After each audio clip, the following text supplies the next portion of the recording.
Il était une fois, dans un royaume verdoyant appelé Karamoko, un roi sage et bienveillant nommé roi Amadou. Ce royaume était connu pour ses vastes terres fertiles, ses rivières scintillantes et ses habitants chaleureux. Le roi Amadou était aimé de son peuple, car il veillait toujours à leur bien-être et à leur prospérité. Un jour, une terrible sécheresse frappa le royaume de Karamoko.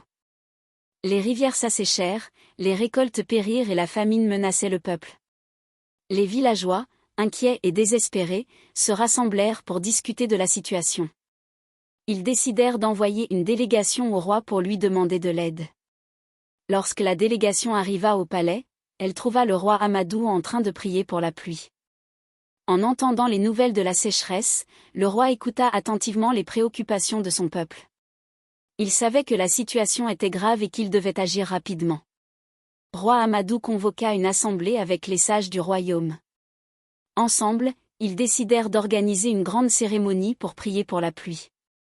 Le roi invita tous les habitants de Karamoko à se rassembler sur la grande place du village. Il leur demanda de venir avec des offrandes et des chants pour implorer les esprits de la nature. Le jour de la cérémonie, des milliers de personnes se réunirent, portant des paniers de fruits, des fleurs et des objets symboliques. Le roi, vêtu de ses plus beaux habits, prit la parole et encouragea son peuple à garder espoir. Il leur rappela que l'unité et la foi pouvaient surmonter les épreuves. Alors que le soleil se couchait, les chants et les prières résonnaient dans tout le royaume. Les villageois dansaient et exprimaient leur gratitude pour la terre et la vie. Soudain, un nu sombre apparut à l'horizon. Les cœurs s'illuminèrent d'espoir. Les premières gouttes de pluie commencèrent à tomber, puis une pluie torrentielle s'abattit sur Karamoko.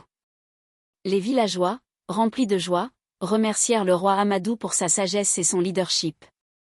La pluie revitalisa les terres, et bientôt, les récoltes repoussèrent, apportant la prospérité au royaume.